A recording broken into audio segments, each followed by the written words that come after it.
financial accounting. We're talking about financial performance, specifically the liquidity ratios that have to do with inventory.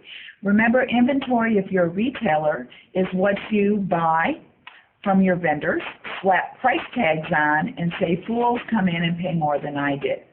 So how fast I can turn that inventory is a good indicator of how profitable I will be. So the first one we want to look at is inventory turnover. And how we compute that is the cost of goods sold divided by the average inventory. Now, to get average inventory, you take beginning of the year inventory plus end of the year inventory, divide by 2.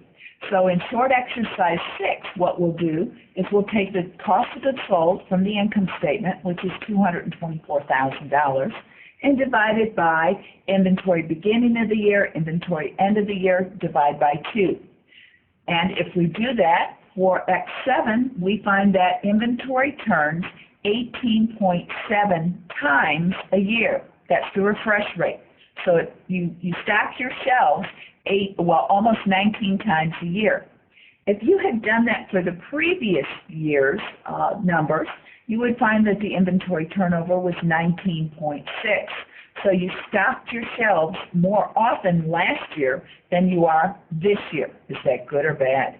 That's not good.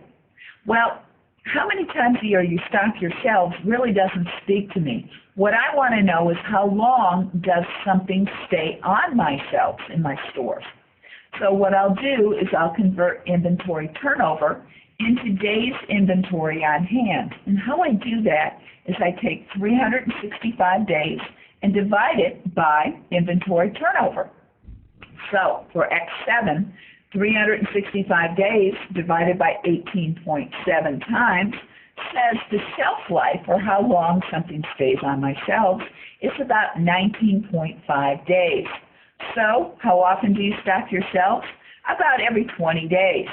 What did you do last year? You stocked your shelves 18.7 days, or a lot sooner. So what does this tell you about your inventory? Well, it's staying on the shelves longer. Would you want to know why?